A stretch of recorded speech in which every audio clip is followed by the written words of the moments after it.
Christians and Muslims have been coexisting in Syria for centuries. Yeah.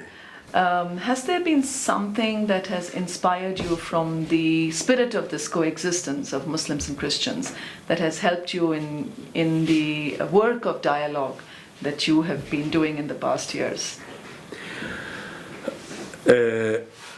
This society even is very, very plural.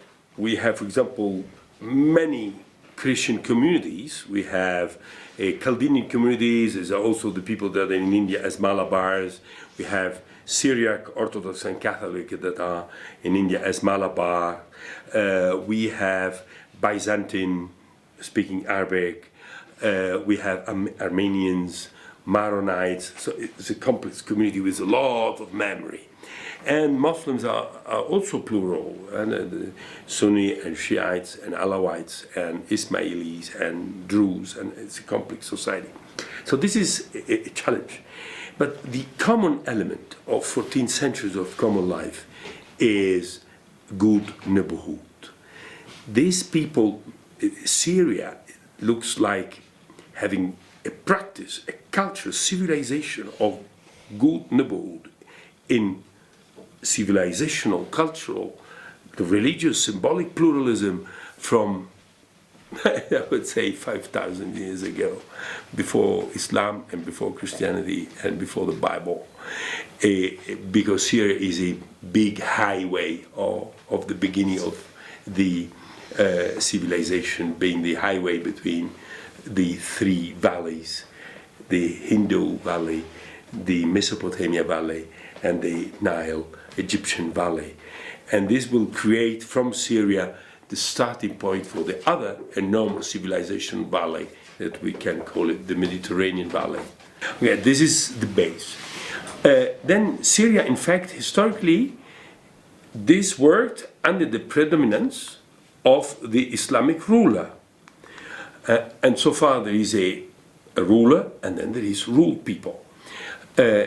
Jewish, Christians, and other groups.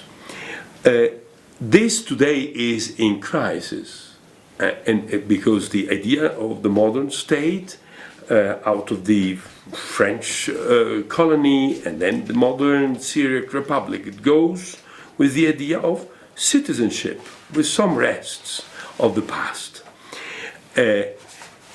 People that went to Europe, somehow already this idea of the state comes from Europe. It's a modern idea of the state and the nation. And people that goes from all over the world to Europe, they have this experience of being citizen before being Muslims, Jewish, Christian, whatever. Today, what the people ask for in our countries, in the Arabic countries, is to be, first of all, citizens, without, nevertheless, renouncing or putting aside the cultural religious elements of the identity. So this is the new deal and the big question you're facing. The problem is that we are here, Syria, we have a pole that is the request of Israel to become more and more a Jewish state, to create a Palestinian state where the Islamic element, political Islamic, is growing in importance. Lebanon, that is very polarized on religious identities. Iraq, that is in danger of civil war based on ethnic or religious identities, Kurdish, Sunni, Shiite. Turkey in the north, where the ethnic issues are strong between Turkish and Kurdish populations. And Syria, where all those tensions, and put also Iran up there, and the Saudis down here, and then Russia and the West, again, as concurrency in economies and geostrategic issues, and Syria in the middle, stripped by all this. So until now, there was a system able to bring all this together somehow, and this is now in the risk of explosion.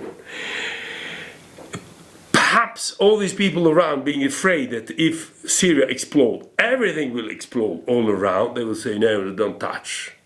Or touch kindly, handle with care, and probably is the best thing to do.